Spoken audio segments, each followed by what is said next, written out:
Assalamualaikum warahmatullahi wabarakatuh.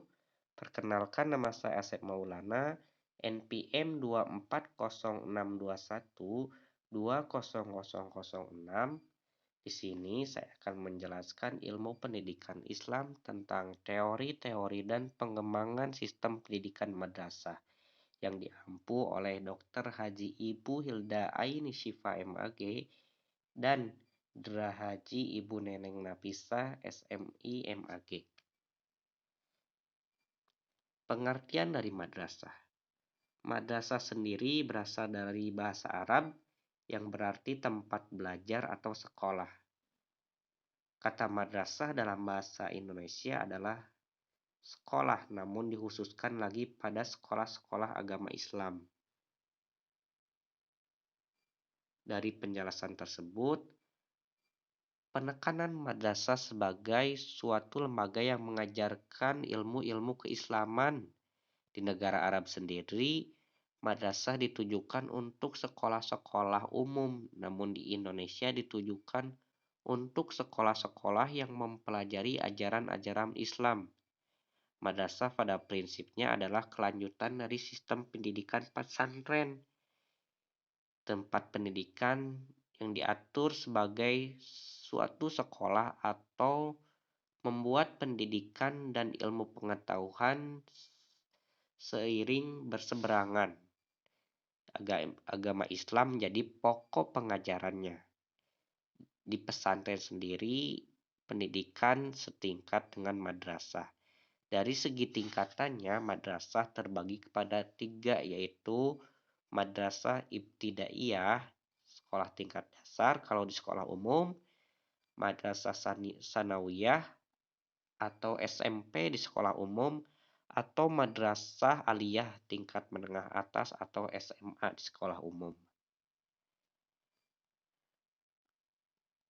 Perkembangan madrasah di Indonesia, pendirian madrasah adalah yang pertama adalah di Timur Tengah.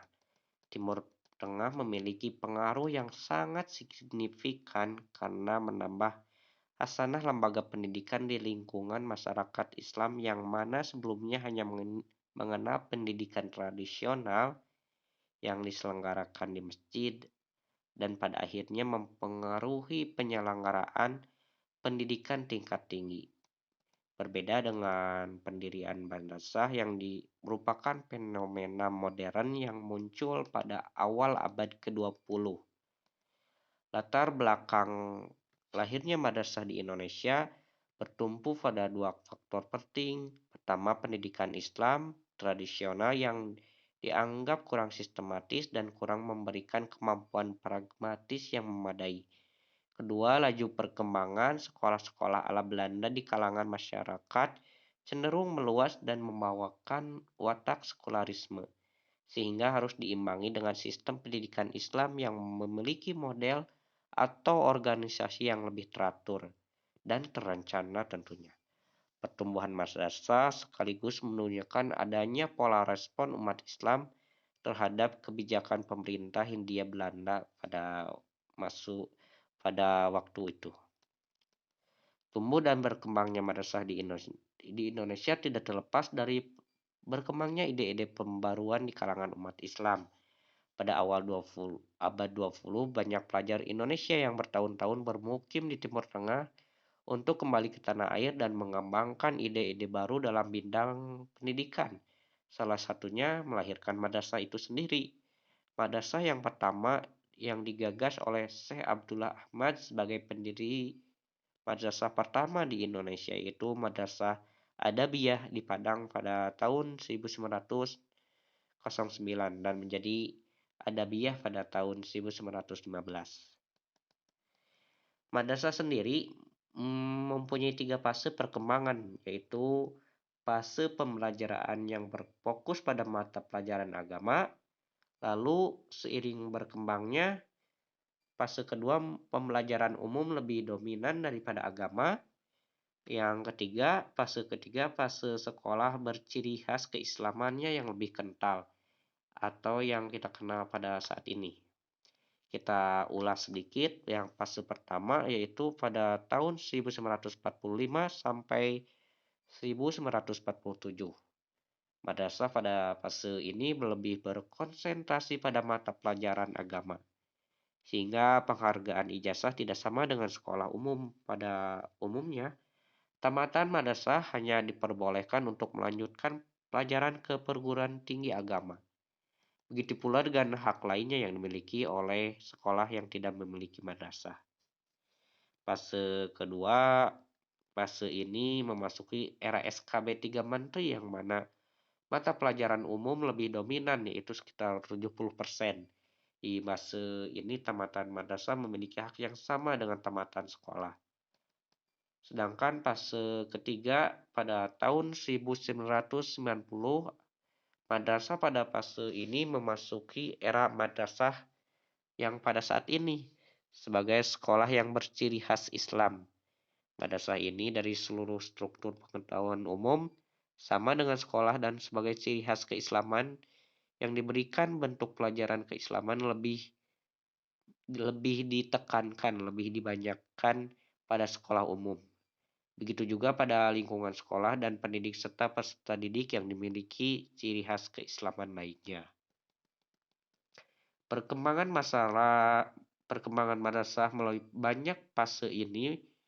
Awal perkembangannya yang pada umumnya memiliki ciri khas pesantren, yaitu hanya dititikkan pada eh, metode klasikal atau metode ceramah atau diskusi. Jadi pemerintah pada waktu itu memberikan perhatian kepada madrasah dengan memasukkan kurikulum nasional. Serta tamatan madrasah memiliki hak yang sama dengan tamatan dari sekolah umum.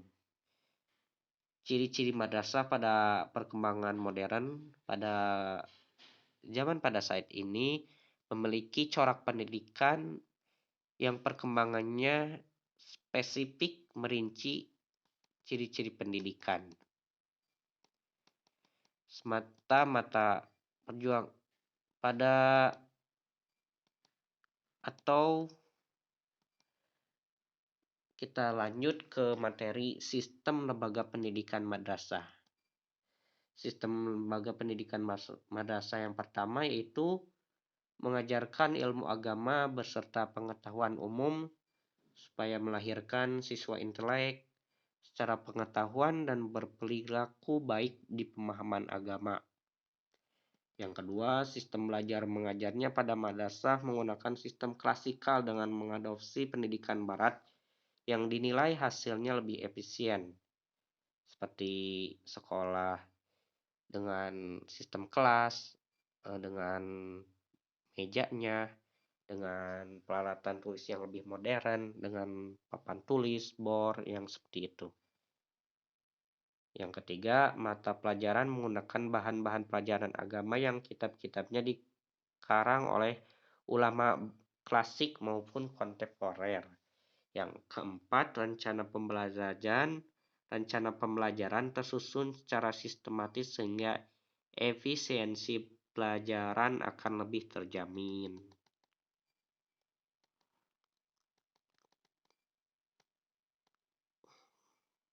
Lalu guru atau pengasuh mempunyai metode pembelajaran yang saling bertukar pendapat. Guru menerangkan dan si murid juga proaktif. Metode pembelajaran madrasah mengikuti metode pengajaran yang digunakan pada madrasah merupakan perpaduan antara sistem pondok pesantren dengan sistem yang berlaku di sekolah-sekolah modern.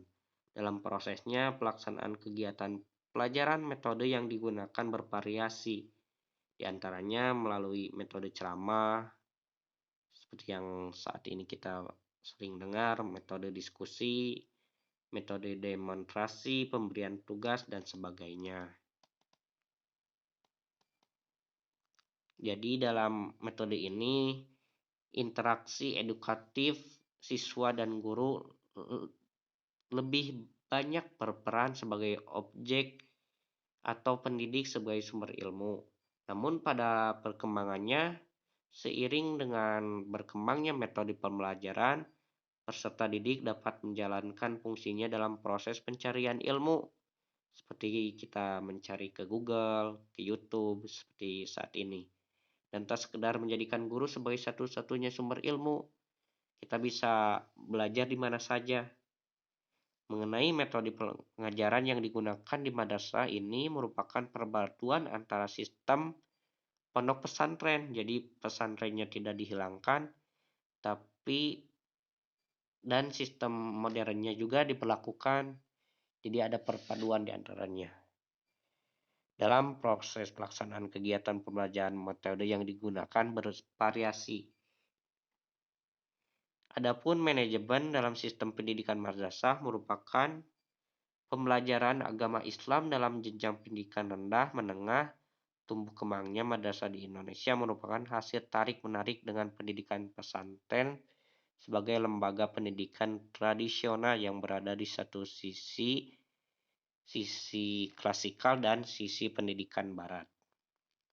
Adapun kelebihan dan kekurangan lembaga pendidikan madrasah.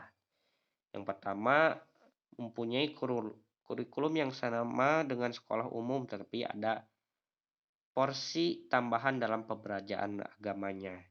Jadi ketika kita menyekolahkan anak, kalau kita mensekolahkan anak ke madrasah, umumnya dapat, tapi pembelajaran agamanya juga dapat, malahan lebih banyak.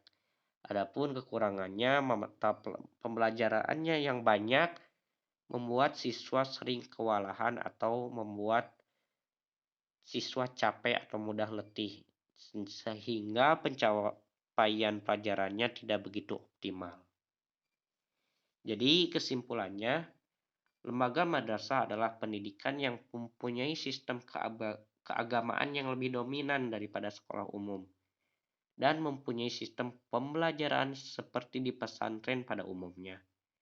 Hanya saja madrasah mengkombinasikan sistem pembelajaran umum dengan pembelajaran di pesantren, sistem pelajaran umum dengan sistem pembelajaran modern supaya melahirkan peserta didik yang cakap di bidang pengetahuan maupun keagamaan, agar lahir generasi-generasi intelek secara keduniaan maupun secara keagamaan. Mungkin itu pembahasan materi dari saya. Sekian, mohon maaf jika ada kata-kata yang salah, mohon dimaafkan. Assalamualaikum warahmatullahi wabarakatuh.